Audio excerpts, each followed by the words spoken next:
can get that arpeggio up there. Okay, so we're looking at measure 34, where you have a diminished chord coming down with 8 notes.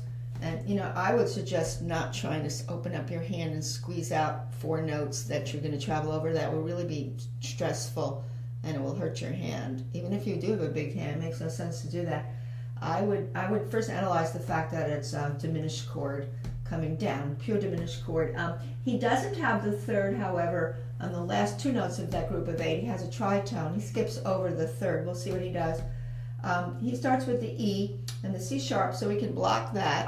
And I think I would block it pretty much with the end of the finger on the C sharp, not deep. I wouldn't put that deep over there.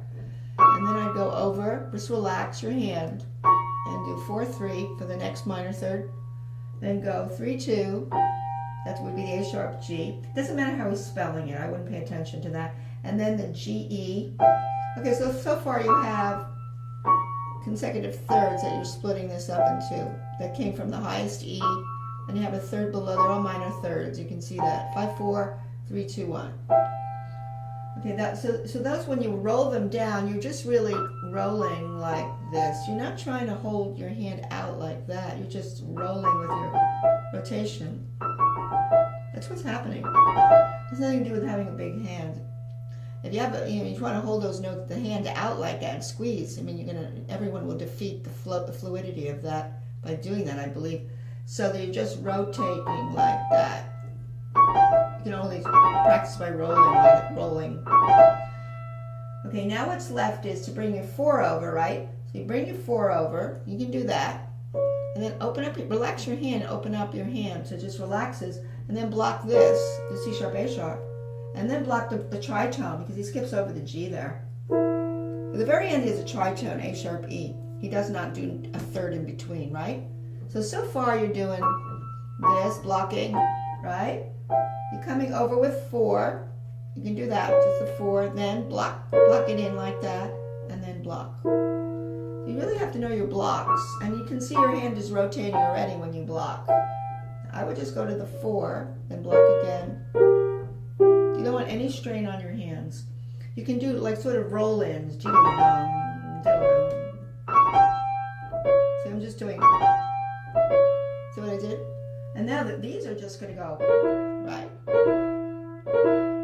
You can do these little, these routines where you're blocking. You could also go dee, da dee, da da, da dee, da da. I didn't actually have to stretch my hand out for that. I just let my hand loose. Da, da, dee, da, dee, da, dee. I think that's what you need. And then when you go across, it's no big deal. You just go forward.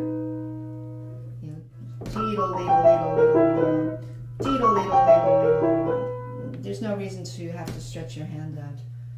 I'm just trying to think what happens before that. You have the jump from da-dee, da-da-dee-da-da-da-da-da. It's not even go that fast. 1, 2, 3, 4, 5, 6, 7, 8. There it is. There it is. Yeah, there's absolutely no reason to stiffen your hand up. You can always practice. See? Just roll.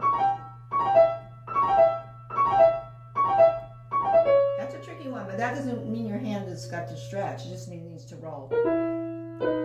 Blocking is the best thing to do.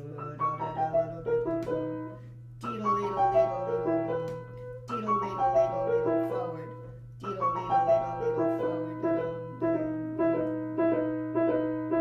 Yeah, that's it. It's no big deal. It shouldn't be a big deal.